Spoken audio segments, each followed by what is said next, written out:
Bismillahirrahmanirrahim. Assalamualaikum warahmatullahi wabarakatuh.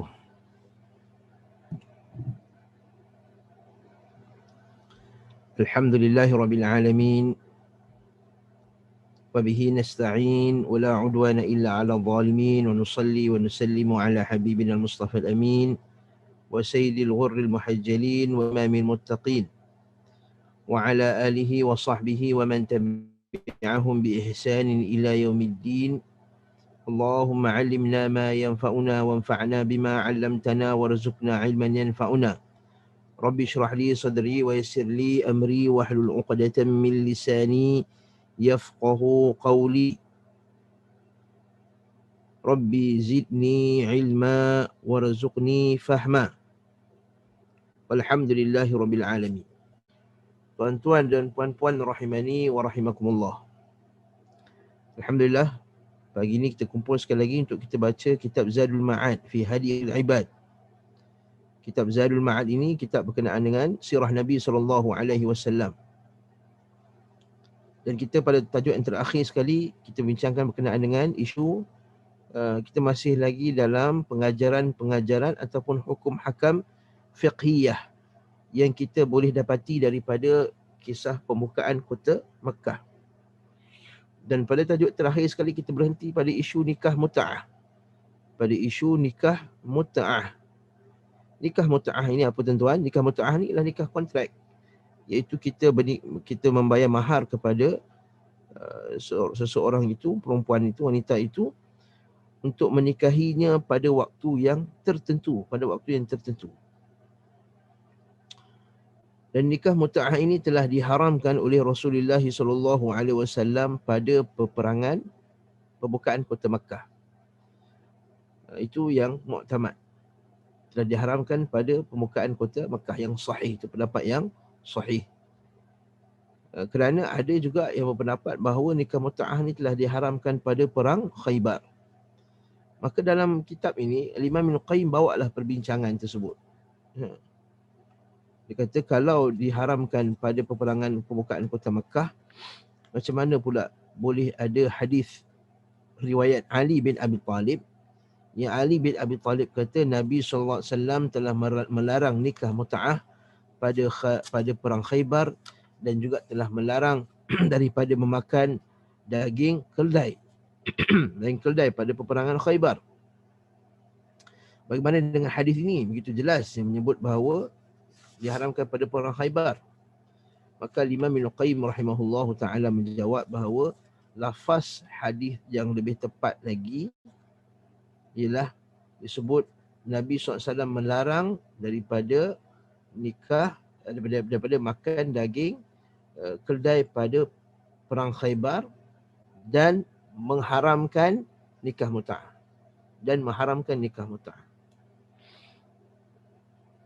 Apa bezanya? Yang ini kita sebut pada kuliah lepas, bahawa bezanya Ali bin Abi Talib dia dah gabungkan sekali pengharaman nikah mut'ah dengan larangan makan daging keldai dalam satu hadis. Sebenarnya maksud daripada Ali bin Abi Talib itu ialah sebenarnya Nabi larang makan daging keldai ketika perang Khaybar, dan Nabi juga larang nikah mut'ah, tapi dia tak sebut nikah mut'ah pada perang pembukaan kota Makkah. Jadi dia tampak tergabung dalam satu hadis. Jadi kalau orang tanya pula, ini Imam Al-Qayyim dia bawa perbincangan ni, bagaimana pula kalau orang kata kenapa Ali bin Abi Talib pergi gabungkan kedua sekali sedangkan dua isu terpisah? Maka jawapannya adalah kerana ketika itu hadis itu disebut ketika Ali bin Abi Talib menjawab apa yang ditanyakan oleh Ibnu Abbas. Okey. Kerana Ibnu Abbas dia tanya, adakah Nabi SAW membenarkan makan daging keldai, nikah mut'ah dan makan daging keldai ketika perang Khaybar? Maka Ali bin Abi Talib jawab, Nabi larang makan daging keldai ketika perang Khaybar dan melarang nikah mut'ah. Jadi dalam melarang nikah mut'ah tu, maka orang sangka nikah mut'ah juga dilarang ketika Perang Khaybar. Rupanya tidak sebegitu. Perang Khaybar berlaku bila? Berlaku pada 7 Hijriah. Yang ni berlaku pada bila? Ini berlaku pada Fathu Makkah, berlaku pada tahun ke-8 Hijriah. Nah, kemudian dia bawa isu seterusnya. Yang ni adalah yang seperti yang terpapar di skrin sekarang. Dia kata apa? Akan tetapi di sini ada sisi yang lain, iaitu apakah beliau SAW mengharamkan nikah mut'ah sebagaimana pengharaman perbuatan-perbuatan keji yang tidak diperbolehkan sama sekali, atau mengharamkannya di saat tidak lagi diperlukan dan membolehkannya bagi seseorang yang dalam keadaan terpaksa. Dia buat satu lagi perbincangan pula, iaitu adakah nikah mut'ah ni Nabi larang secara total, macam Nabi larang zina, macam Nabi larang liwat, macam Nabi melarang perbuatan-perbuatan keji yang lain, ataupun Nabi larang nikah mut'ah ni pada waktu tidak diperlukan. Kalau waktu yang diperlukan, waktu memang dalam peperangan, ketika mereka dalam musafir yang jauh, mereka perlukan isteri, mereka perlukan pasangan, bila dah lama sangat, seorang lelaki tu dia perlukan untuk melampiaskan kehendak biologi dia pada tempat yang sepatutnya. Maka isteri tak boleh bawa dalam peperangan. Okey. Jadi peperangan yang lama dan panjang, macam kita baca kisah sirah macam mana para sahabat berperang di Azerbaijan selama 6 bulan, setahun. Sekarang lebih daripada setahun. Mereka keluar musafir dalam keadaan berperang. Maka apakah dibenarkan mut'ah ini ketika waktu itu, ataupun memang dia waktu tidak diperlukan dia diharamkan, waktu diperlukan dibenarkan. Jadi kat sini kita kata memanglah jumhur ulama, jumhur sahabat, bahkan pendapat yang benar, yang sahih, bahkan telah hampir ijma' mengatakan bahawa nikah mut'ah ini telah diharamkan. Namun terdapat nukilan daripada Ibnu Abbas, yang Ibnu Abbas membenarkannya. Yang ni jadi isu, Ibnu Abbas membenarkannya. Jadi kat sini dia kata pandangan inilah yang menjadi sorotan Ibnu Abbas. Pendapat inilah yang telah dipandang, yang dipilih oleh Ibnu Abbas. Maksudnya pada awalnya Ibnu Abbas dia memandang bahawa kalau kita perlukan memang seorang lelaki tu di dalam jihad yang panjang, dia perlukan untuk melampiaskan kehendak dia pada tempat yang halal, maka dibenarkan untuk dia menikah mut'ah. Sehingga beliau mengatakan, aku membolehkannya bagi seseorang yang dalam keadaan terdesak, sebagaimana bangkai dan darah. Sebagaimana kita semua tahu bahawa ketika dalam kelaparan, kita dibenarkan untuk makan bangkai dan darah. Ya, maksudnya kan. Okay. Ketika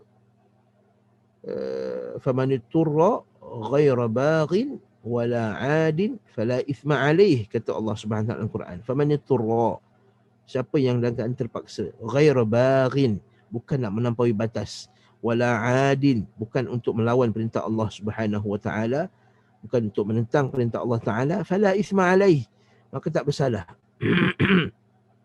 untuk makan bangkai darah, dengan syarat tak melampaulah, taklah makan lebih daripada had yang diperlukan. Jadi Ibn Abbas dia pandang nikah mut'ah ni macam pandang makan bangkai ketika dalam peperangan. Jadi Ibn Abbas pandangan macam tu pada awalnya. Tetapi kemudian dia tarik balik pendapat dia. Kenapa dia tarik balik pendapat dia?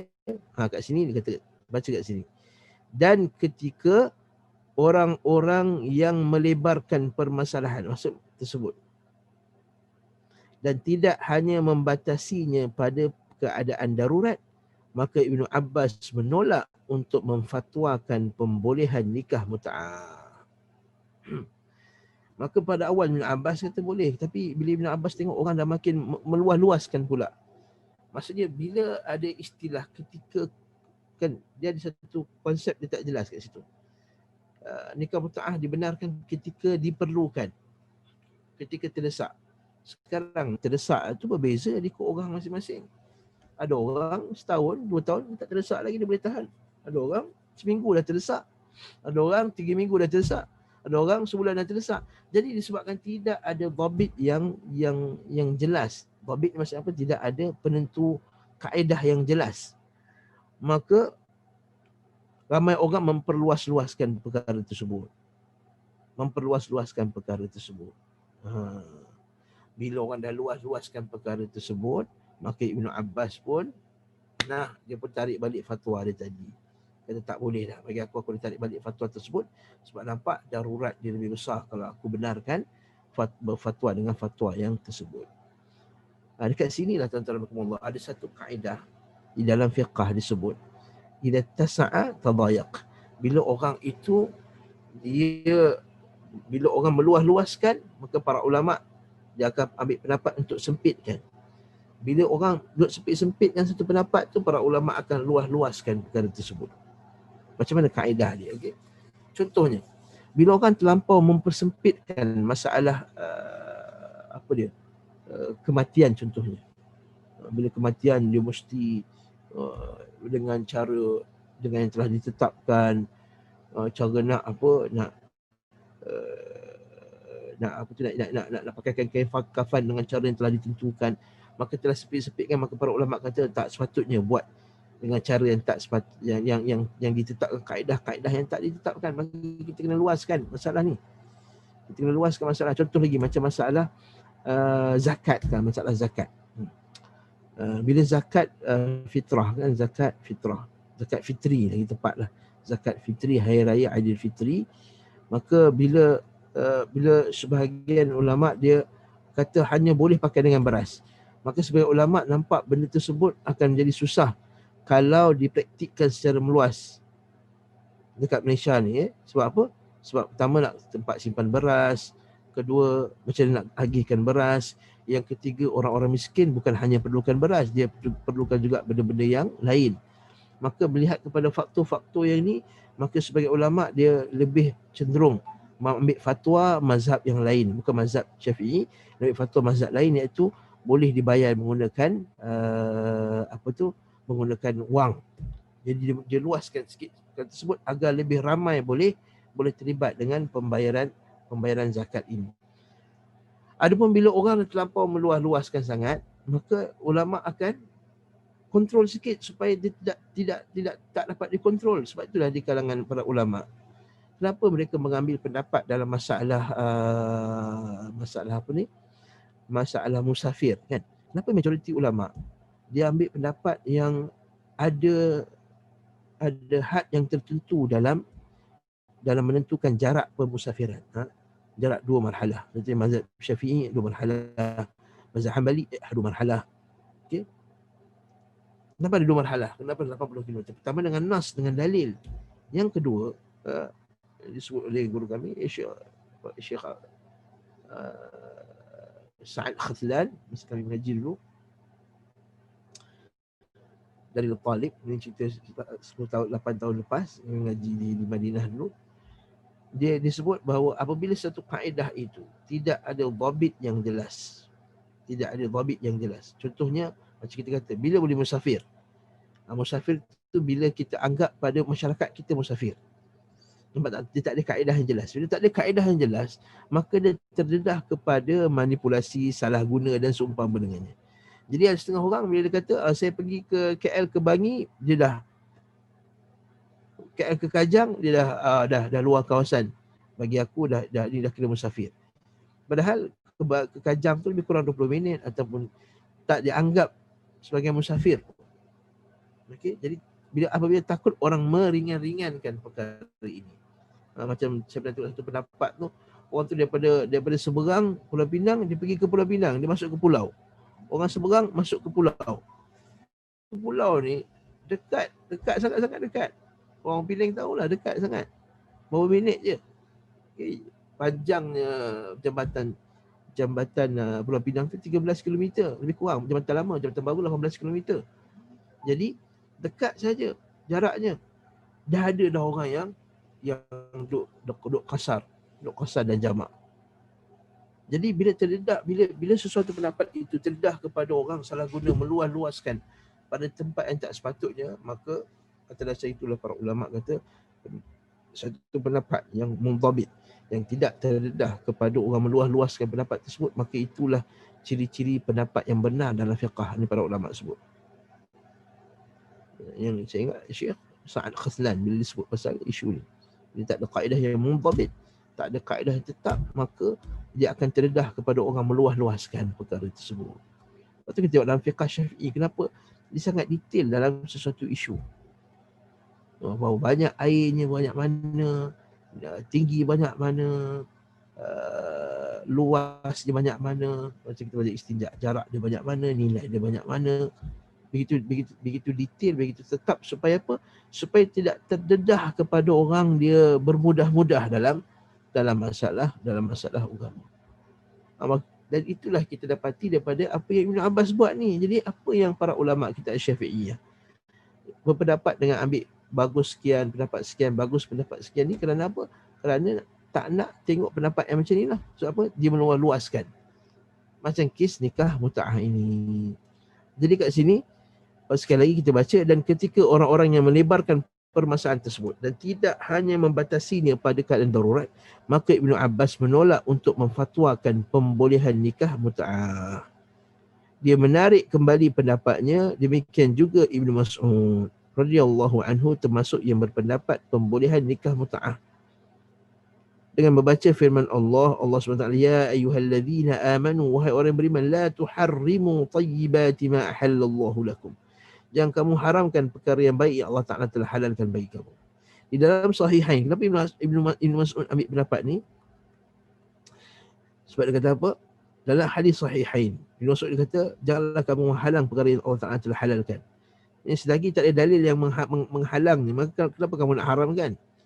Maka didapati, difahami bahawa rupa-rupanya hadis larangan tersebut daripada Ali tersebut tak sampai pada Ibnu Mas'ud radhiyallahu anhu, tak sampai pada dia. Dia berkata, kami dahulu berperang bersama dengan Rasulullah SAW dan tidak ada wanita yang bersama dengan kami. Kami bertanya, ya Rasulullah, boleh tak kami mengembiri diri kami? Maksud menunjukkan bahawa diorang ni diorang buat bukan semata-mata kerana gila seksual ataupun kerana mereka ni nafsu diorang ni membuat-buat macam setengah orang faham masalah ni. Tak, maksudnya mereka dah pegang nama dah sampai tahap boleh tak kami ni mereka sanggup untuk mengembiri diri mereka sendiri.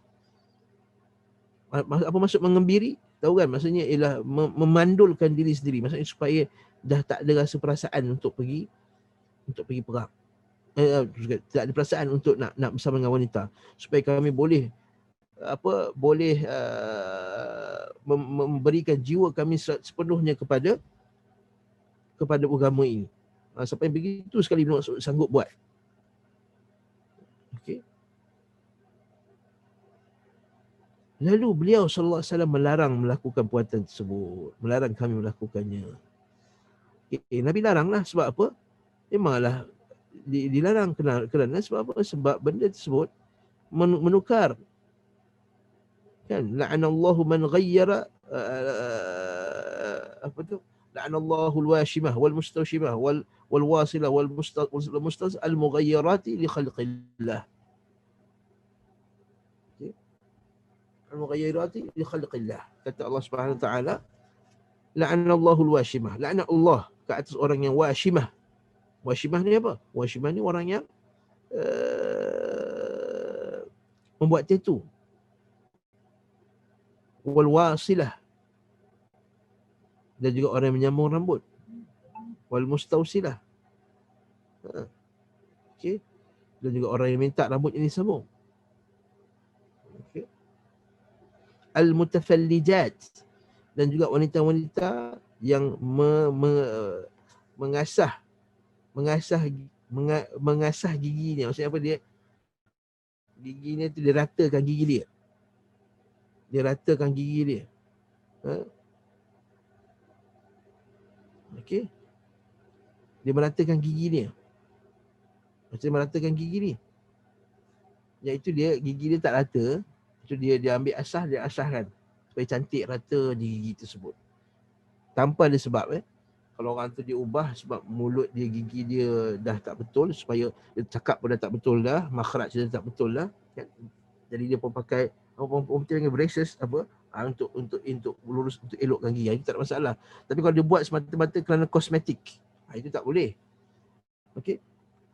Kenapa? Sebab dia kata al-mughayyirati li khalqillah, kerana mereka yang mengubah makhluk Allah Subhanahu wa taala.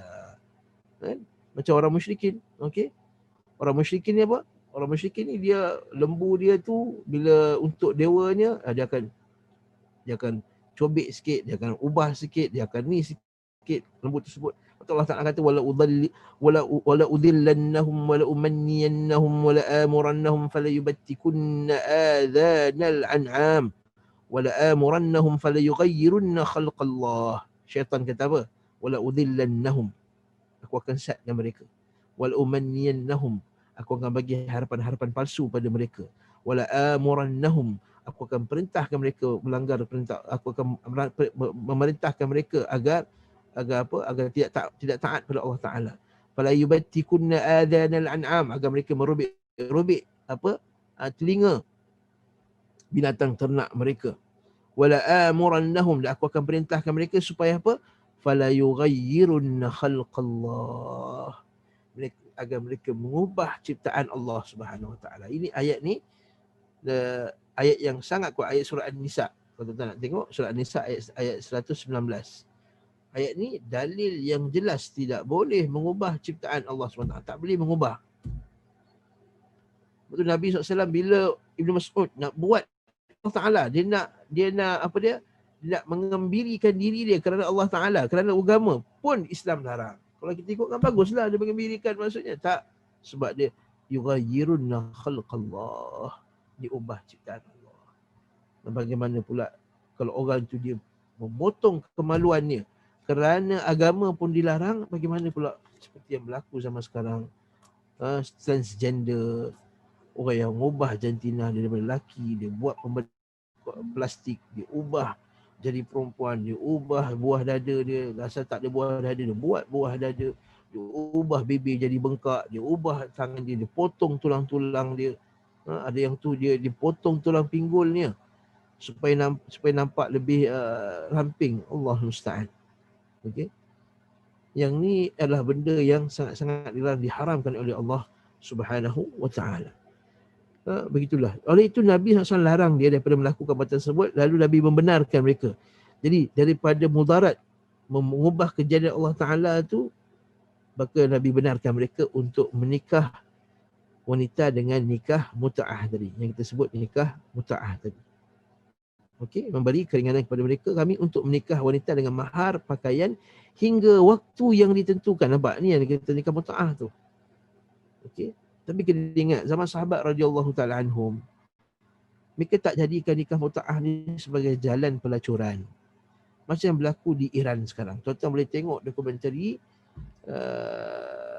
ada satu dokumentari saya pernah tengok bukan Al Jazeera punya. Ada satu dokumentari yang berkenaan dengan bagaimana pelacuran yang berlaku di Iran yang dibuat oleh Ayatullah ni, maksudnya tok wali mereka lah, ustaz-ustaz mereka tu, dia bukan Ayatullah, ni Ayatul Syaitan sebenarnya. Okey, tok imam mereka atas nama nikah muta'ah. Atas nama nikah muta'ah. 2 hari, sehari apa semua dah jadi macam pelacuran. Dibayar macam dibayarnya pelacur. Bukan begitu. Bukan begitu. Dalam Islam bukan macam tu nikah muta'ah pada zaman sahabat dahulu. Okey. Naam, lalu Abdullah bin Mas'ud membacakan firman Allah, ya ayyuhalladzina amanu la tuharrimu tayyibati ma ahallallahu lakum wa la ta'tadu innallaha la yuhibbul mu'tadin. Janganlah kamu melampaui batas, sesungguhnya Allah tak suka melampaui batas. Bacaan Abdullah bin Mas'ud dalam ayat tersebut di akhir hadis dengan 2 perkara. Pertama, bantahan bagi yang mengharamkan nikah muta'ah, bahawa seandainya nikah muta'ah bukan termasuk di antara yang baik, dan saya Rasulullah SAW tidak akan membolehkannya. Ini pendapat Ibn Mas'ud. Sekali lagi pendapat Ibn Mas'ud.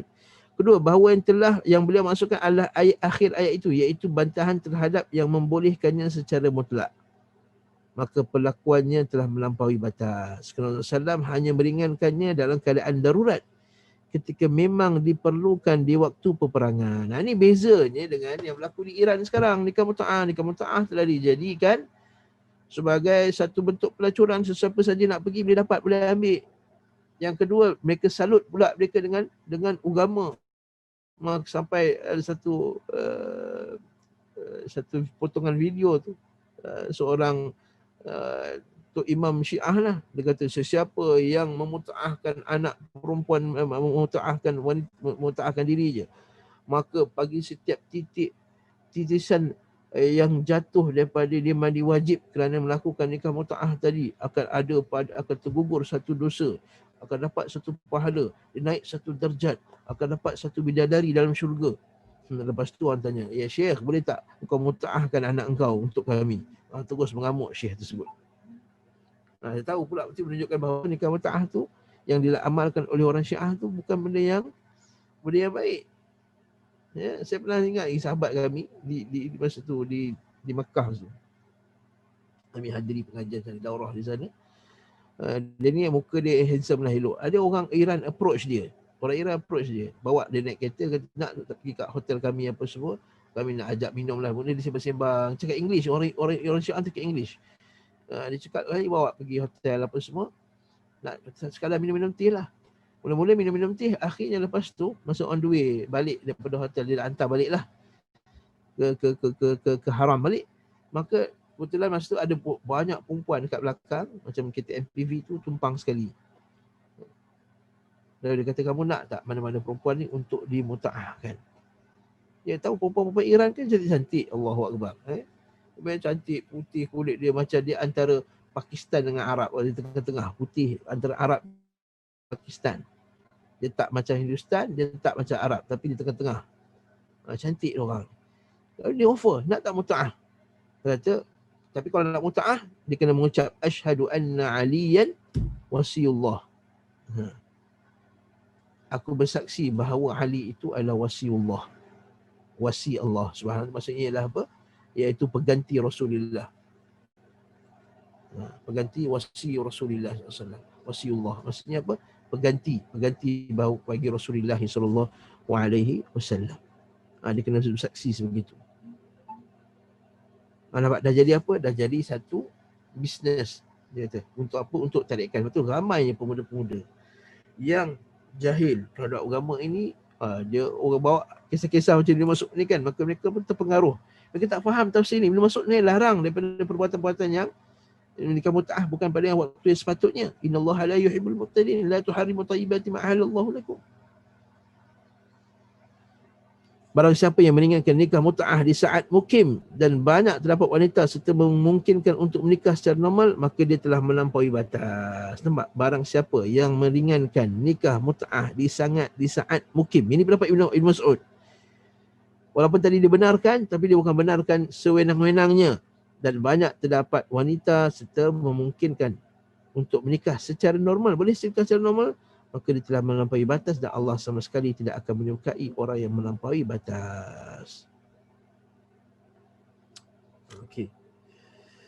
Baik, jika ada yang mengatakan, lalu bagaimanakah pula sikap kalian menyikapi hadis diriwayatkan oleh Muslim dalam kitab yang sahih daripada hadis Jabir daripada Salamah bin Aqwa, sahabat Nabi, keduanya mengatakan, penyeru Rasulullah SAW keluar menemui kami, iaitu orang yang Nabi hantar untuk panggil kami.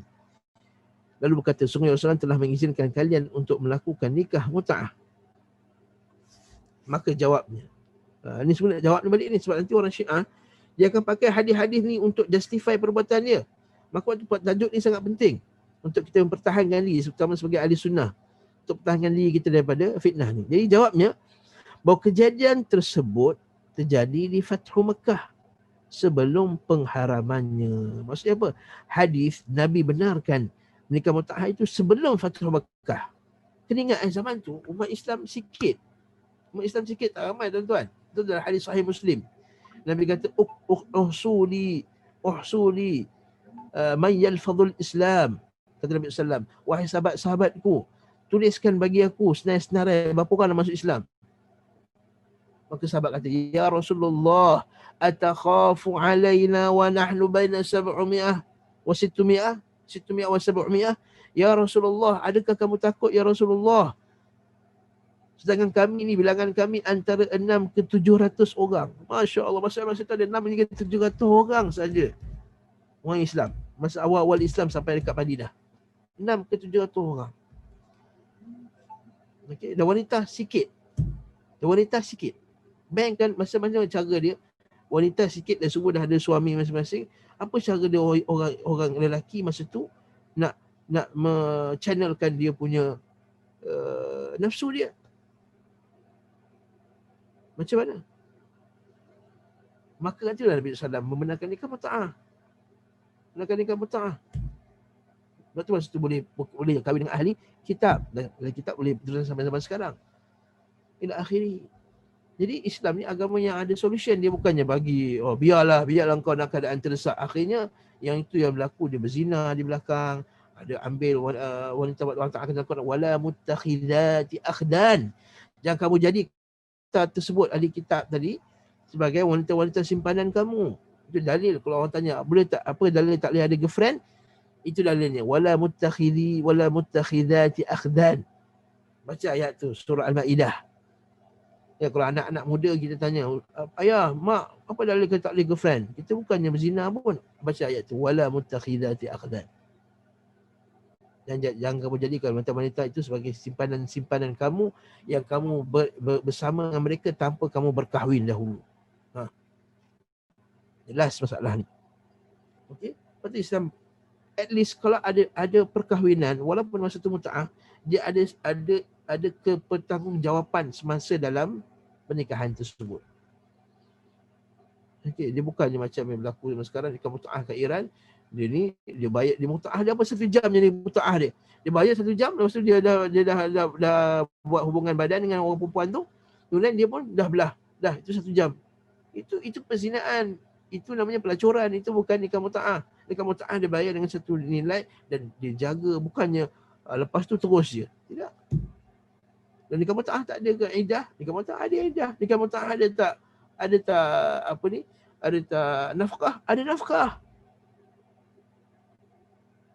Jadi beza nikah mut'ah zaman Nabi dengan apa yang dilakukan oleh orang Iran zaman sekarang. Jadi tetapi itu pada awal bila orang Islam makin tersebar. Bila pembukaan kota Mekah. Okey, kenapa lepas pembukaan kota Mekah dia diharam? Kat sini kita nampak logiknya Islam. Bagus Islam. Islam agama yang sangat kena dengan akal. Kerana lepas pembukaan kota Mekah, orang masuk Islam beramai-ramai. Orang Mekah masuk Islam beramai-ramai. Idza jaa nasrullahi wal fath. Kemenangan Allah Ta'ala wal fath dan bukaan kota Mekah. Wa ra'aitan nasa yadkhuluna fi dinillah. Wa ra'aitan nasa yadkhuluna fi dinillah afwaja. Kamu nampak orang masuk Islam ini berbondong-bondong lepas bukaan kota Mekah. Lepas bukaan kota Mekah, ramai orang pada tahun ke-9 Hijriah. Berlaku dia panggil Amul Wufud. Ramai orang datang beramai ke Madinah masuk Islam. Nah, jadi nampak tak? Perempuan Islam dah makin ramai. Maksudnya dah tak perlu lagi dah untuk bermuta'ah ini. Barakallahu fikum. Jadi hadis yang kata boleh nikah muta'ah itu ialah semuanya hadis sebelum pembukaan kota Mekah. Jadi kena ingat. Jawapannya bahawa kejadian tersebut terjadi di waktu Fathu Mekah sebelum pengharamannya. Lalu Nabi SAW mengharamkannya setelah itu dengan dalil hadis diriwayatkan oleh Muslim dalam sahihnya. Lalu Rasulullah SAW memberi, Rasulullah SAW memberi keringanan kepada kami pada perang Autas untuk melakukan nikah mut'ah sebanyak 3 kali, lalu beliau melarangnya. Perang Autas adalah Fathu Mekah. Kerana peperangan Autas terjadi beriringan dengan Fathu Mekah. Perang Autas sekejap lagi perang Hunain.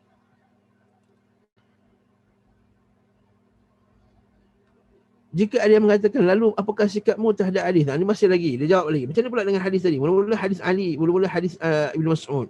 Dia jawablah hadis Ibn Mas'ud tak maksud untuk halalkan sepenuhnya. Satu. Yang kedua, hadis tadi Salamah bin Aqwa. Dia jawablah hadis tersebut ialah sebelum pembukaan kota Mekah. Hadis yang ketiga pula, hadis Jabir bin Abdullah. Jika ada yang mengatakan, lalu apakah sikapmu terhadap hadis yang diriwayatkan oleh Muslim dalam sahihnya? Daripada Jabir bin Abdullah yang mengatakan Allah kami kunna nastamti' bil qaidati min at-tamri wad daqiqi al ayyam ala ahli sallam. Kami melakukan nikah mut'ah dengan mahar satu genggam kurma dan tepung pada beberapa hari di masa Rasulullah SAW. Abu Bakar hingga Umar melarangnya. Di masa Rasulullah Abu Bakar hingga Umar melarangnya. Abu Bakar hingga Umar. Salah ni. Allah kami melakukan nikah mut'ah dengan mahar satu genggam kurma dan tepung pada hari pada beberapa hari pada zaman Rasulullah dan Abu Bakar. Sehinggalah Umar kemudian melarangnya. Jadi terjemahan ni kurang tepat. Maksudnya pada zaman Abu Bakar dengan Umar boleh nikah mut'ah. Dan kemudian Umar yang melarangnya. Jadi kat sini nampak macam ada lain sikit. Sebab kalau Abu Bakar pun membenarkannya, maka Abu Bakar lepas Rasulullah SAW wafat. Maka nampak lagi mut'ah itu berterusan pada zaman Abu Bakar As-Siddiq. Nah, hadis pula riwayat Muslim. Okey. Dan juga hadis sahih daripada Umar bahawa dia mengatakan dua mut'ah yang keduanya terjadi di masa Rasulullah SAW dan aku melarang keduanya, nikah mut'ah dan haji tamattu'. Okey. Macam mana kita nak selesaikan ni? Okey. Aku telah melarang dua mut'ah. Dua mut'ah ni ada dua. Satu nikah mut'ah. Mut'ah yang kedua ni mut'ah maksudnya haji tamattu'.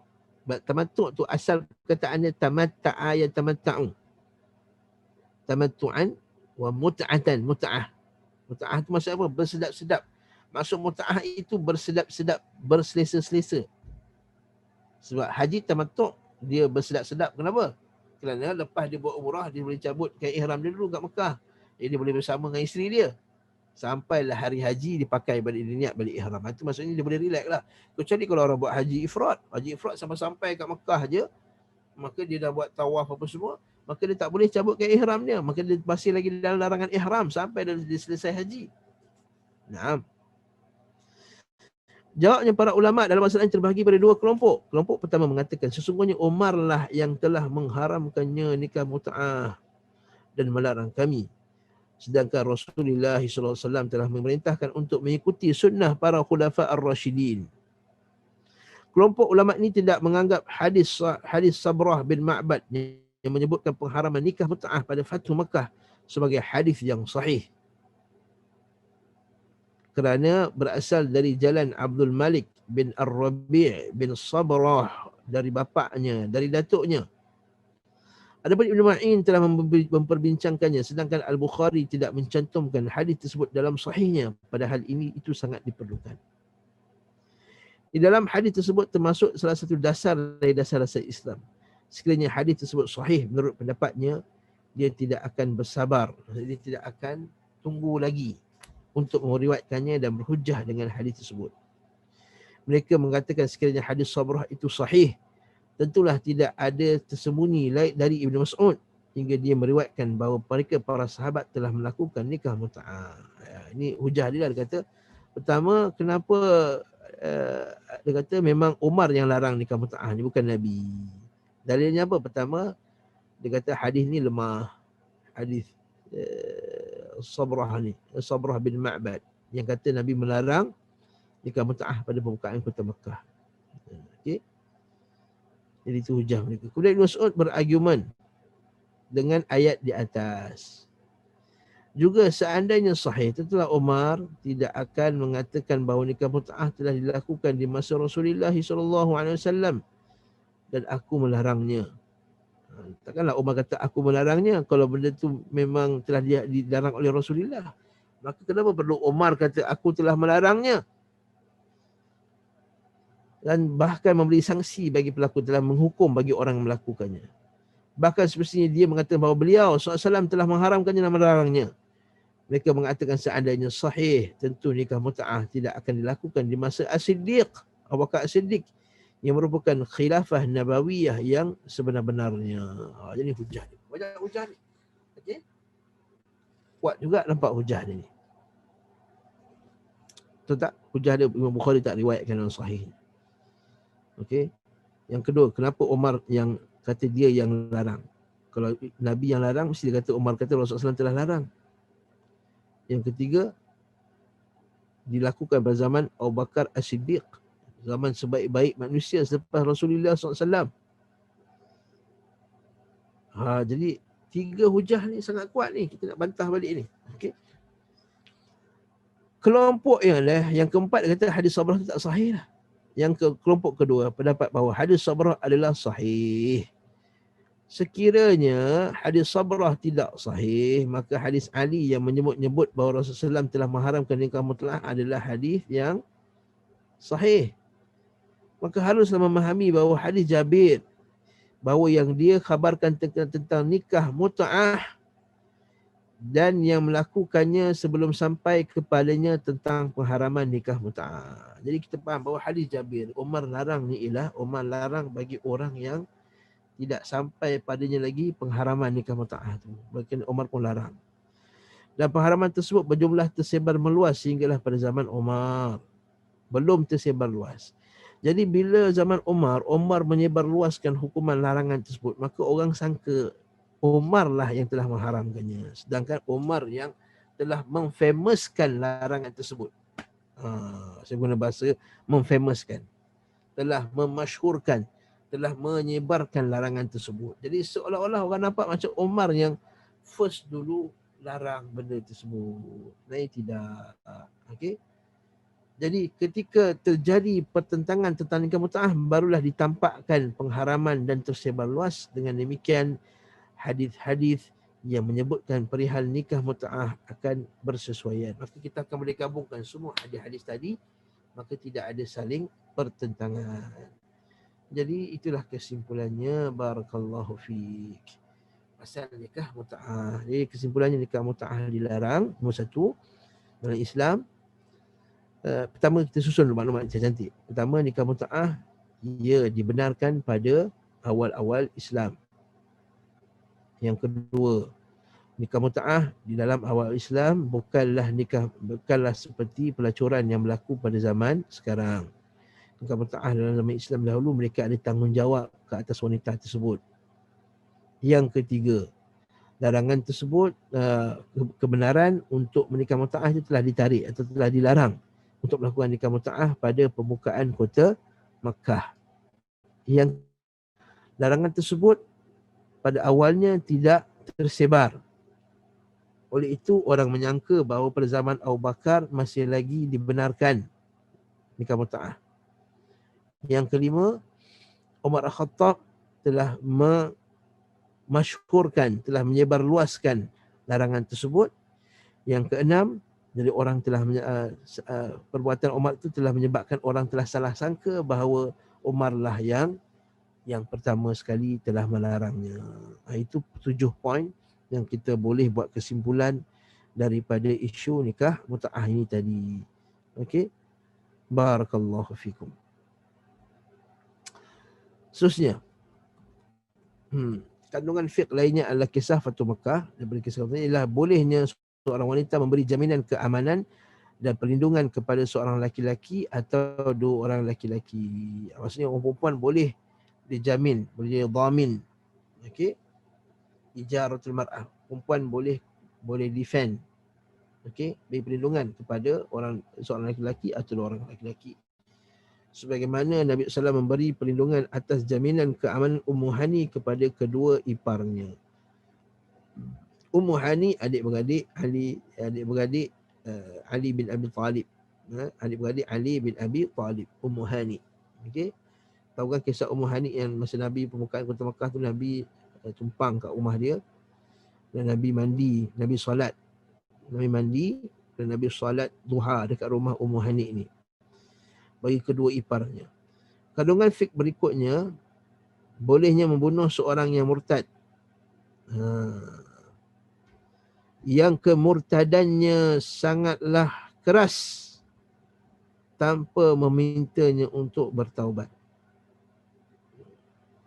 Kerana Abdullah bin Sa'ad bin Abi Sarh itu, Ibn Khattal, telah memeluk Islam dan turut berhijrah. Juga termasuk di antara penulis wahyu yang turun kepada Rasulullah SAW. Namun kemudian beliau murtad dan kembali ke Makkah. Ketika Fathu Makkah, Uthman bin Affan menghadapkannya kepada Rasulullah SAW agar dia membai'ah beliau SAW. Namun beliau SAW menahan diri beberapa saat lamanya, lalu beliau SAW membai'atnya. Beliau bersabda, sesungguhnya aku menahan diri dari bai'ahnya agar beberapa di antara kalian berdiri dan menebas lehernya. Dia hukum bunuh dia. Maka seseorang berkata kepada beliau SAW, seandainya engkau beri isyarat kepadaku, wahai Rasulullah, Rasulullah SAW tidak sepatutnya bagi seorang Nabi melakukan khianat. Maksudnya melakukan isyarat mata sebegitu. Nak hukum terang-terangan. Kekafiran orang ini telah mengeras dan kemurtadannya dengan kemurtadannya setelah dia beriman, berhijrah dan menulis wahyu. Maksudnya nampak jelas tak? Dah tulis wahyu, masih lagi murtad. Kemudian dia murtad dan bergabung dengan kaum musyrikin, menyerang Islam dan menghinakannya. Sedangkan Rasulullah SAW berkeinginan untuk membunuhnya. Ketika Uthman bin Affan menghadapkannya, di mana dia adalah antara saudara susuan dengan Uthman bin Affan masa dia kecil dahulu, maka Nabi SAW tidaklah menyuruh membunuhnya kerana rasa malu terhadap Uthman. Kerana apa? Kerana respect out of Uthman, maka dia tak bunuh. Beliau SAW juga tidak segera membai'ahnya agar beberapa sahabat berdiri untuk membunuhnya. Akan tetapi mereka segan terhadap Rasulullah SAW untuk maju membunuhnya tanpa izin Rasulullah SAW. Sementara beliau SAW merasa malu terhadap Uthman, ketetapan Allah Ta'ala telah berlaku, takdir telah berlaku ketika Rasulullah menghendaki bagi Abdullah dari segala yang telah nampak setelah itu berupa kemenangan-kemenangan dan dia membai'ahnya. Ini semua ayat yang pening. Maksudnya setelah Abdullah bin Sarh nampak orang Islam makin kuat, orang Islam menang, akhirnya dia pun bai'ah lah. Dia pun masuk Islam dan dia ambil janji setia dengan Rasulullah SAW. Maksudnya lepas dia Islam, dia kafir, dia murtad, dia kafir masuk Islam, kemudian dia murtad balik, kemudian dia masuk Islam balik. Okay? Inilah yang Allah Ta'ala sebut dalam Al-Quran. Dia kata, كيف يهدي الله قوما كفروا بعد إيمانهم وشهدوا أن الرسول حق وجاءهم البينات والله لا يهدي القوم الظالمين أولئك جزاؤهم أن عليهم لعنة الله والملائكة والناس أجمعين خالدين فيها لا يخفف عنهم العذاب ولا هم ينظرون إلا الذين تابوا من بعد ذلك وأصلحوا فإن الله غفور رحيم. Bagaimana Allah akan menunjukkan suatu orang yang kafir sesudah mereka beriman. Maksudnya bagaimana Allah Ta'ala nak bagi petunjuk pada kaum yang kafir sesudah mereka beriman, kaum yang murtad. Allahu Akbar. Setelah mereka mengakui bahawa Rasul itu Muhammad itu benar-benar Rasul. Dan keterangan-keterangan pun telah datang kepada mereka. Bukti dah datang. Dah nampak ada kebenaran Rasulullah. Dia duduk dengan Nabi. Nampak mukjizat Nabi depan mata. Nabi kata, awaddu an ara an uqabila ikhwani. Aku berharap-harap aku nak jumpa dengan saudaraku. Okey, kata para sahabat yang sudah, ya Rasulullah, bukankah kami sahabat kamu ya Rasulullah, bukankah kami saudara kamu ya Rasulullah? Bahkan kamu adalah sahabatku. Sesungguhnya saudaraku adalah orang yang tak nampak aku, tak jumpa dengan aku, tapi beriman dengan aku. Okey. Dan hadis lain pula disebut, hadis dalam Mu'jam As-Saghir dan juga lain-lain disebut bahawa ada, Nabi kata, siapakah orang yang paling kuat imannya? Maka para sahabat kata, ialah para malaikat. Nabi kata, kalau malaikat tu nampak Allah Ta'ala terus, Allah Ta'ala bercakap dengan dia, takkan mereka tak beriman? Maka para sahabat kata, para anbiya ya Rasulullah. Macam mana para anbiya tak beriman sedangkan wahyu turun kepada mereka, malaikat turun kepada mereka? Kami ya Rasulullah, para sahabat, macam manakah kamu tak kuat iman kamu sedangkan aku bersama berada di depan kau? Maka Nabi kata, ialah orang yang kuat imannya, orang yang benar imannya itu ialah sebenarnya benar iman itu ialah orang yang datang selepas aku dan beriman dengan aku. Apa poin saya bawa hadis ini? Ialah orang yang duduk dengan Nabi SAW, dia nampak mukjizat Nabi terang-terangan. Lepas tu Allah Ta'ala kata dalam Quran, bagaimana Allah akan menunjukkan suatu kaum yang kafir sudah mereka beriman setelah mereka mengakui bahawa Muhammad itu benar-benar Rasul. Dan keterangan-keterangan pun telah datang kepada mereka. Allah tidak menunjuki orang-orang, Allah Ta'ala tidak memberi hidayah. Menunjuki dan tidak memberi hidayah bagi orang-orang yang zalim. Mereka itu balasannya ialah bahawa laknat Allah akan ditimpakan kepada mereka. Demikian pula laknat para malaikat dan laknat seluruh manusia.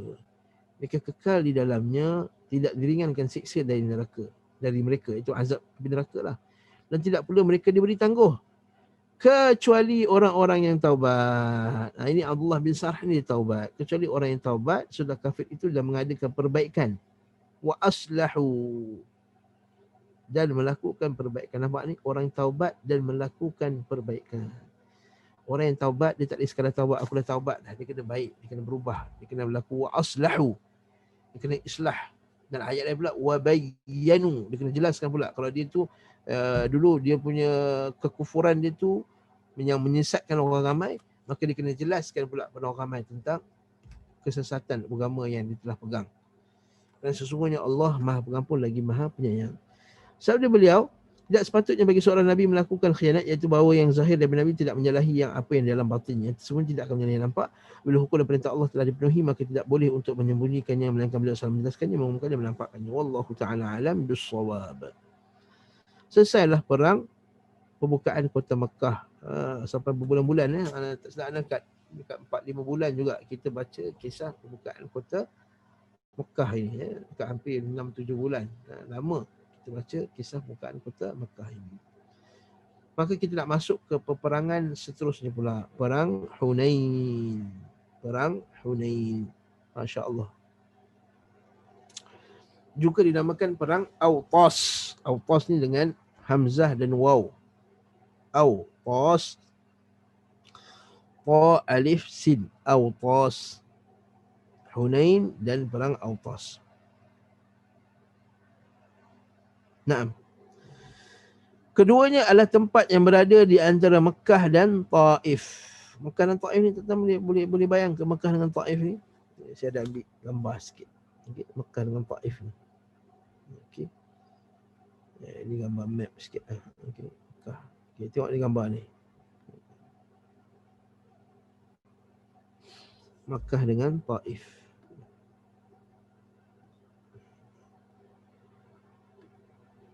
Okey. Kalau kita tengok Mekah, ni Makkatul Mukarramah. Taif kat sini.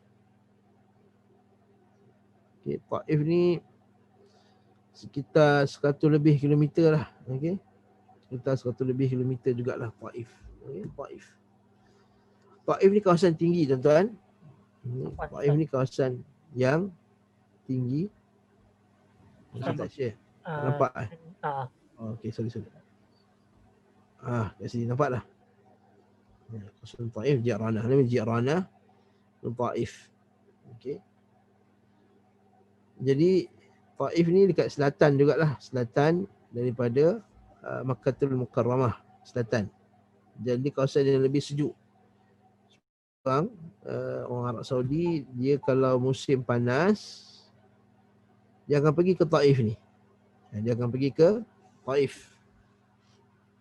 Sebab dia sejuk. Nak nampak buah-buahan yang cantik, yang elok, tembikai lah apa, yang buah-buah yang berbuah yang cantik, boleh pergi dekat Taif. Okey. Dan dekat Taif ni ada satu perindustrian, iaitu industri menghasilkan rus, air daripada bunga rus tu. Okey, minyak wangi daripada bunga rus. Orang panggil rose water tu kan. Kadang-kadang kalau tengok tu brand yang branded tu beratus-ratus. Kat sana tu berlambak-lambak rose water ni, wangi. Dijual dengan harga yang Masya Allah baik. Jadi orang di situ juga ada banyak fun fair kat sini zaman sekarang lah. Taif ni tempat yang sejuk. Taib.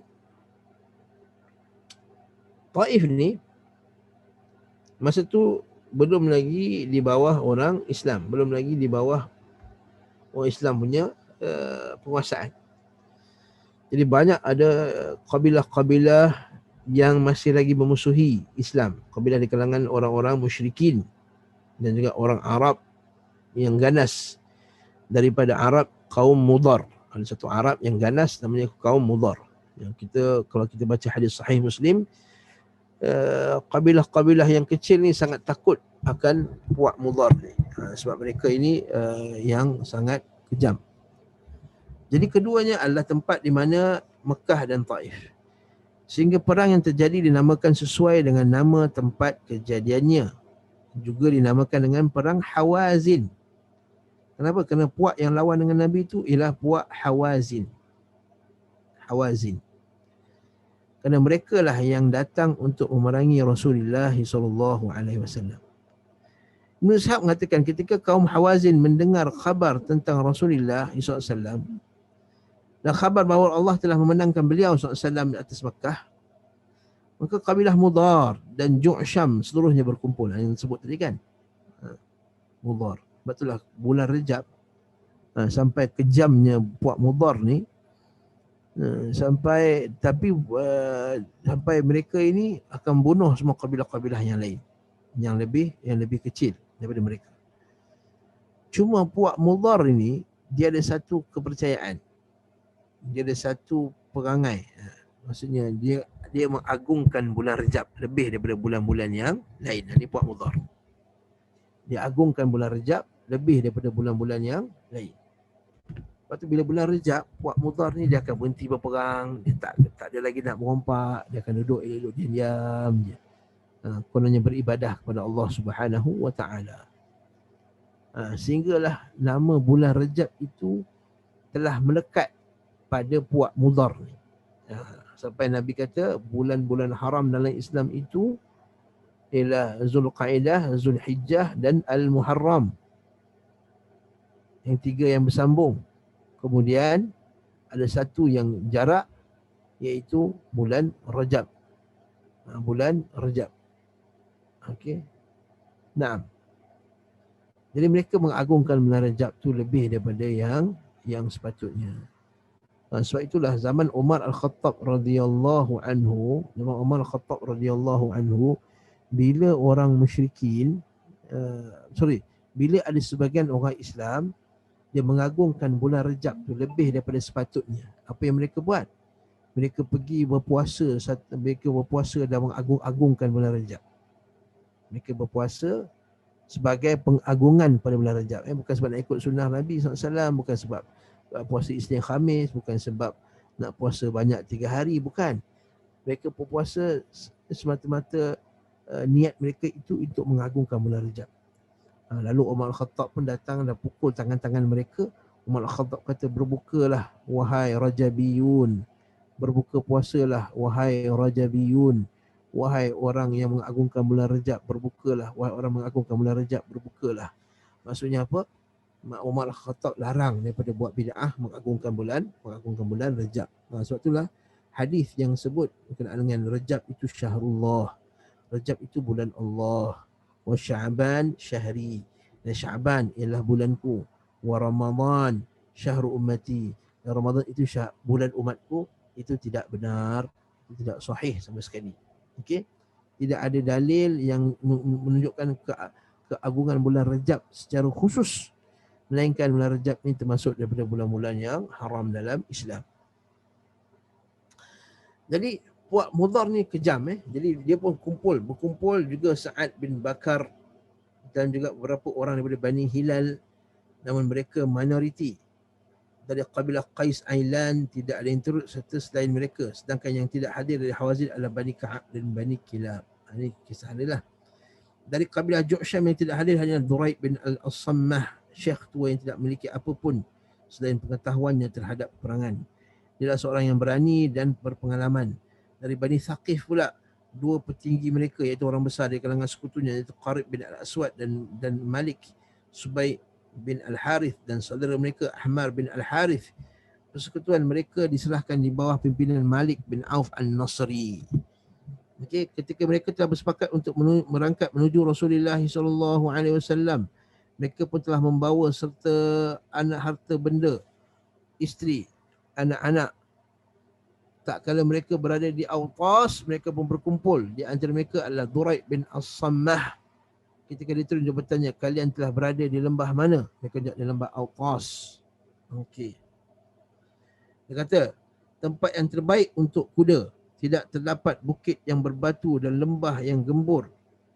Mengapa aku juga mendengar suara unta, lengkingan keldai dan tangisan anak kecil serta embikan kambing? Okey.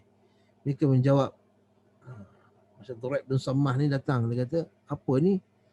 Nak pergi perang ni, aku dengar bunyi budak kecil menangis, dengar bunyi kambing apa semua ni.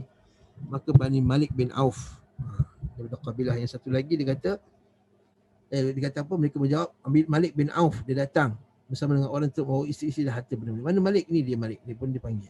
Dia berkata, wahai Malik, sungguhnya engkau sekarang adalah pemimpin kaummu.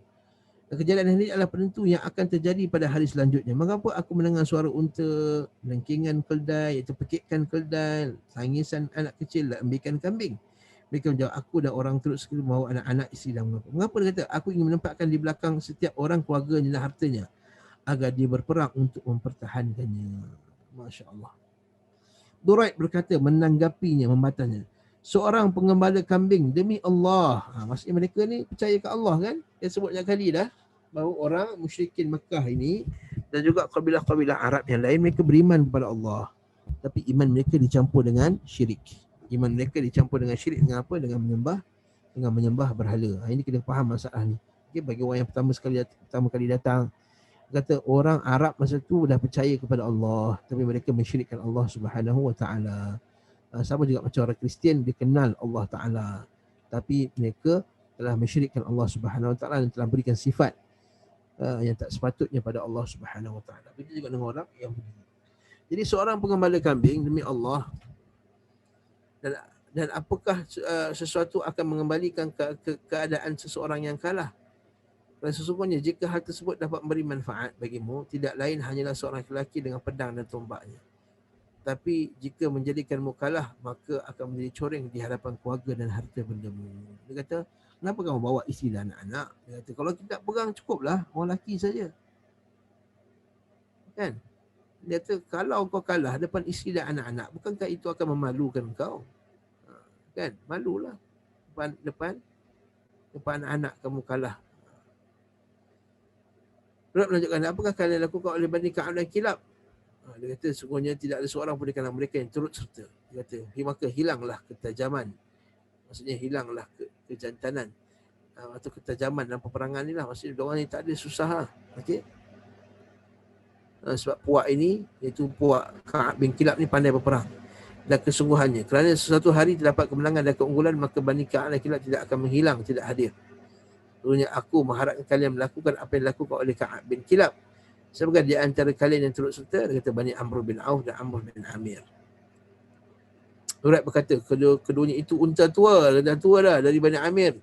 Tidak memberi manfaat dan tidak juga membahayakan. Wahai Malik, sesungguhnya engkau tidak akan melakukan sesuatu pun dengan mengedepankan para pemuka kaum Hawazin ke kerongkongan kuda. Ajaklah mereka ke atas menuju tempat yang menjadi penghalang negeri mereka dan tempat tinggal kaum mereka. Setelah itu sambutlah kaum muslimin di atas punggung kuda. Apabila engkau yang menjadi pemenang, maka yang berada di belakangmu pasti akan mengikutimu. Dan jika engkau kalah, maka tempat tersebut akan melemparkanmu, sementara engkau telah menjadi keluarga dan harta bendamu. Benda ini terjemahannya. Mari berkata, demi Allah, aku tidak akan melakukannya. Sungguh engkau telah menjadi tua renta dan juga akalmu telah menjadi lemah. Demi Allah, wahai segenap kaum Hawazin, kalian pasti akan mengikutiku dan aku akan menghujang pedang ini sehingga menembus punggungku. Dia tidak senang jika Duraid akan dikenang bersama dengan pendapatnya. Maka mereka kaumnya berkata, kami taat kepadamu. Duraid berkata, hari ini adalah hari yang mana aku tidak akan menyaksikan dan juga tidak terlewatkan. Dia kata, aduhai sekalian tidak dapat kuda, aku akan maju ganti. Ini cerita-cerita persediaan nak perang tu lah. Aku menunggangi kuda dengan tengkuk yang panjang bagaikan seekor kambing. Lalu Malik berkata kepada orang-orang, apakah kalian telah melihat mereka? Maka patahkanlah gagang pedang kalian. Kemudian kaitkanlah layaknya ikatan dalam satu orang. Okay? Kerana terjemahan ni pun terjemahan yang tak best betul. Ya?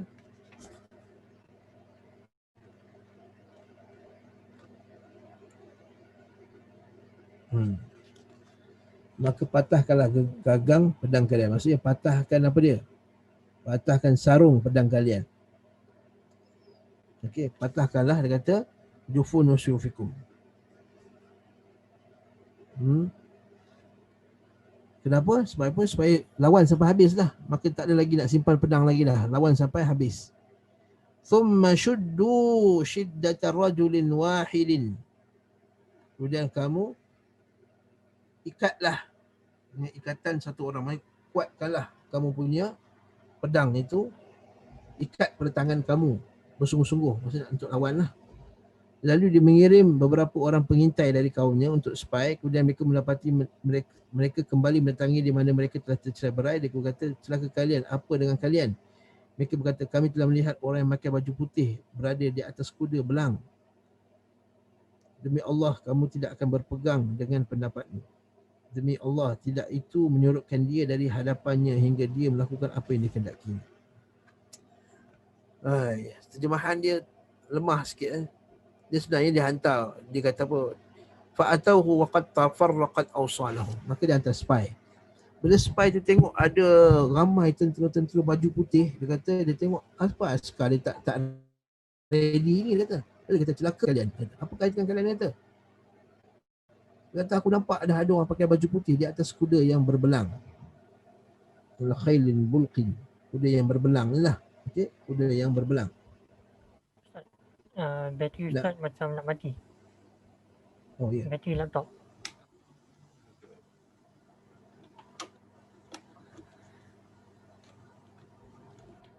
Okey. Okey, nah. Yang kuda yang berbelang. Jadi kenapa kamu masih lagi kamu masih lagi bermalas-malas berpecah-pecah lagi, maksud tak duduk dalam satu soft lagi. Demi Allah, dia kata kamu tak berpegang dengan pendapatmu, dia kata. Demi Allah, kau ni tak pegang pada kata-kata kamu. Tadi kamu kata kita tak perang bersungguh-sungguh apa semua. Demi Allah, tidak itu akan menyurutkan dia dari hadapannya sehinggalah dia melakukan apa yang dia kehendakinya. Wallahi ma raddahu dhalik ala an wajhi an madha ala ma yurid. Maka dia kata tidaklah akan menyurutkan dia dari hadapan, maksudnya dia akan terus, iaitu musuh kamu ni akan terus ke hadapan sehingga dia akan dapat apa yang mereka nak. Sehingga mereka dapat apa yang mereka nak. Okey.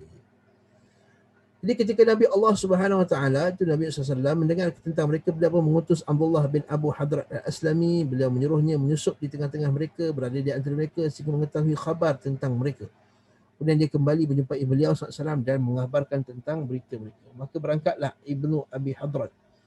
Nah, ketika Rasulullah mengumpulkan pasukan menuju Hawazin, disampaikan kepada beliau bahawa Safwan bin Umayyah mempunyai banyak baju besi. Safwan bin Umayyah iaitu orang Mekah dulu, yang asal masuk Islam. Dia lewat masuk Islam masa pembukaan kota Mekah ni, Safwan. Okey.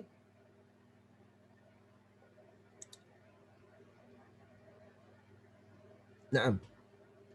Dan dia ni banyak baju besi dan senjata. Maka Nabi SAW pun minta orang jumpa dia. Dan sementara dia pada hari itu masih dalam keadaan musyrik, masih belum masuk Islam lagi. Dia bersabda, wahai Abu Umayyah, pinjamkanlah kepada kami senjatamu ini untuk menghadapi musuh kami esok. Safwan berkata, apakah ini sebuah paksaan wahai Muhammad? Maka Nabi kata, tak. Tidak, melainkan pinjaman yang dijamin sehingga kami mengembalikannya kepada kamu. Dia berkata, jika demikian tidak mengapa. Kita akan tengok pengajaran ni, bagus ni. Maksudnya boleh kita pinjam senjata daripada orang kafir. Okey, daripada orang musyrikin. Okey. Boleh minta tolong orang musyrikin yang tidak memerangi orang Islam untuk kita nak hadapi musuh-musuh negara umat Islam. Okey, nanti kita akan belajar bab ni insya-Allah pada bab hukum hakam fiqh nanti. Dia Safwan lantas memberikan 100 baju besi yang memadai. Para sahabat menyangka bahawa Rasulullah memintanya agar bawaannya mencukupi bagi mereka sehingga dia bersegera melakukannya. Rasulullah keluar bersama dengan 2,000 penduduk Mekah dan 10,000 pasukan dari sahabat beliau yang telah keluar bersama beliau hingga memenangkan Mekah bagi mereka. Maksudnya apa? Kan Nabi masa sebelum ni, Nabi datang dengan 10,000 orang Madinah masuk Mekah untuk tawan kota Mekah kan. Dan setelah berjaya tawan 10,000 tu, kan kemudian masuk pula orang Mekah masuk Islam beramai-ramai. Jadi daripada yang masuk Islam beramai-ramai itu, 2,000 orang telah mengikuti Nabi SAW dalam peperangan Hunain. Jadi ada berapa semuanya? 12,000. Dan mereka semuanya berjumlah 12,000 pasukan. Tidak pernah ada satu peperangan dalam Islam yang tentera dia berjumlah 12,000. Jadi ini yang paling besar sekali dalam sejarah Islam. Ketika itu. Dan beliau telah mempekerjakan, iaitu telah melantik Attab bin Usaid sebagai gubernur Madinah. Kemudian beliau SAW berangkat untuk berjumpa dengan musuh. Jadi bila 12,000 ni ramai. Nanti kita akan tengok nanti apa kesan dia. Bila dah ramai, ada sebagian para sahabat dia jadi complacent dan juga jadi ada ujub. Nanti kita akan tengok. Okey. Naam. Mereka semua, kemudian beliau SAW mempekerjakan Attab, kemudian beliau berangkat menuju musuh. Ibn Ishaq mengatakan Asim bin Umar bin Qatadah menceritakan kepadaku dari Abdul Rahman bin Jabir dari bapaknya Jabir bin Abdullah, dia berkata, di saat kami telah menjumpai lembah Hunain, kami turun di salah satu lembah yang melebar, kami pun mengelilinginya. Okey. Yang ni kejap lagi kita tengok sikit lagi. Jabir berkata, di kegelapan subuh tak kala musuh telah tiba mendahului kami di lembah tersebut, mereka bersembunyi di sebalik-balik bukit. Di sebalik bukit. Di lekukkannya dan di celah-celahnya. Mereka telah berkumpul, bersiaga dan bersiap diri. Demi Allah, tidaklah kami dikelilingi di mana kami dalam keadaan terkepung kecuali bagaikan beberapa kumpulan. Dan mereka mendesak kami bagaikan desakan satu orang. Apa maksud ini? Maksudnya, tentera Islam terlampau ramai. Walaupun orang musyrik, orang-orang kafir tadi tu, musuh tentera Hawazin tu ramai juga, tapi jumlah mereka macam seorang nak pergi berlawan dengan 10 orang. Dia nampak diorang macam kononnya nak kepung kita, tapi rupanya macam apa dia? Jumlah yang sedikit nak kepung yang banyak. Dia kata sini, di mana kami dalam keadaan terkepung kecuali bagaikan beberapa kumpulan, dan mereka mendesak kami bagaikan kedesakan satu orang. Maksudnya tak ada kesan. Kaum muslimin tercerai-berai, tidak seorang pun di antara mereka yang menengok kepada yang lain. Rasulullah terdesak hingga bahagian kanan. Tetapi disebabkan orang Islam komplesen, daripada rasa mereka ramai, mereka pun buat tak tahu je, akhirnya umat Islam terpecah-pecah. Di manakah kalian? Sampai mereka tak tengok Rasulullah SAW. Nabi kata, di manakah kalian wahai kaum muslimin? Nabi kata, mana? Ila aina ayuhan nas? Halumma ilayya. Mari sini kumpul kat aku. Ana Rasulullah, ana Muhammad bin Abdullah. Ialah sebab apa? Sebab dalam peperangan tu orang tak nampak, gelap. Yang tetap bertahan bersama Rasulullah hanyalah beberapa orang dari kalangan kaum Muhajirin dan Ansar serta ahli bait beliau. Di antara kaum Muhajirin yang tetap tegar bersama beliau adalah Abu Bakar dan Umar. Sekali bila tengok, dia sangka tentera ramai tu tidak boleh dikalahkan, nampak macam kecil di Hawazin tu. Tapi rupa-rupanya puak Hawazin ni pun kuat juga. Yang sebut tadi kan dia ada beberapa kabilah dalam tu. Ada puak Mudhar, ada puak Ju'sham, ada puak Hawazin. Ada banyak puak. Akhirnya mereka pun terdesak sebab mereka di atas bukit. Para sahabat dekat bawah. Di antara kaum Muhajirin yang tetap tegar adalah Abu Bakar dan Umar. Tapi yang ada yang masih, jadi mereka pun dah terpecah-pecah bila kena serang dengan orang musyrikin tadi. Di antara kaum Muhajirin yang tetap tegar bersama beliau adalah Abu Bakar dan Umar. Sedangkan di antara ahli bait beliau adalah Abbas, Abu Sufyan bin Al-Harith, dapat Abu Sufyan kan. Ini peperangan pertama Abu Sufyan dalam Islam. Abu Sufyan masuk Islam masa pembukaan kota Mekah. Al-Fadl bin Abbas, Rabi'ah bin Al-Harith, Usamah bin Zaid, Aiman bin Umi Aiman. Pada hari itu Aiman bin Umi Aiman terbunuh. Umi Aiman kan yang jaga Nabi SAW masa kecil.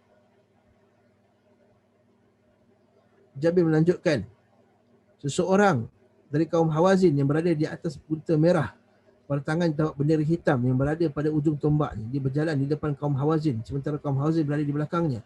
Apabila dia menjumpai musuhnya, lalu dia menikamnya dengan tombaknya dan orang-orang yang tertinggal di belakangnya. Maka dia mengangkat tombaknya hingga mereka mengikutinya. Tak kala dalam keadaan itu Ali bin Abi Talib dan seorang kaum Ansar menerjangnya sehingga menyerang orang yang tersebut.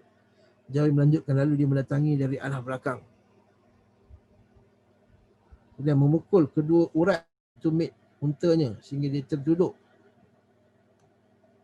pada tungkai depannya. Dia potong belakang, maka terduduk di atas. Lalu orang Ansar tersebut menyerang. Orang Ansar tersebut memukul dan menebas kakinya hingga setengah betis. Dia pun terpelanting dari tunggangannya. Kemudian tersebut menyebabkan orang-orang tertahan. Orang-orang yang belakang itu pun tak jadi nak serang, takut.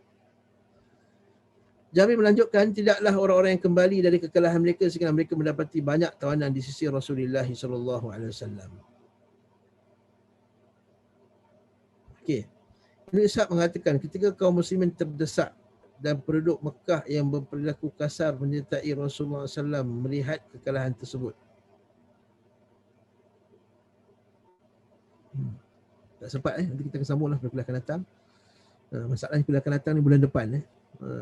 Sebelum ni kuliah ni seminggu sekali, tapi sekarang kuliah jadi 2 bulan, 2 kali sebulan je. Jadi bila dah lama sangat tinggal tu jadi lupa balik. Okay? Tak apalah tuan-tuan, nanti kita sambung balik. Cerita ni panjang. Nanti insya-Allah ada kuliah akan datang kita akan sambung lagi lah cerita ni. Sebab cerita ni nanti masa mula-mula Islam nampak menang, kemudian Islam kalah balik. Bila kalah tu maksudnya mereka bertaubat kepada Allah Subhanahu Wa Taala. Okey. Dan kemudian kita akan betulkan terjemahan-terjemahan yang tak apa elok ni macam ni lah. Rasa terdesak dan penduduk Mekah berlaku terjemahan dia kurang baik. Jadi insya-Allah kita akan betulkan dalam kuliah akan datang biiznillah taala. Wallahu taala alam bisawab. Sallallahu ala Muhammad wa ala alihi wa sahbihi wasallam. Walhamdulillahirabbil alamin. Assalamualaikum warahmatullahi wabarakatuh.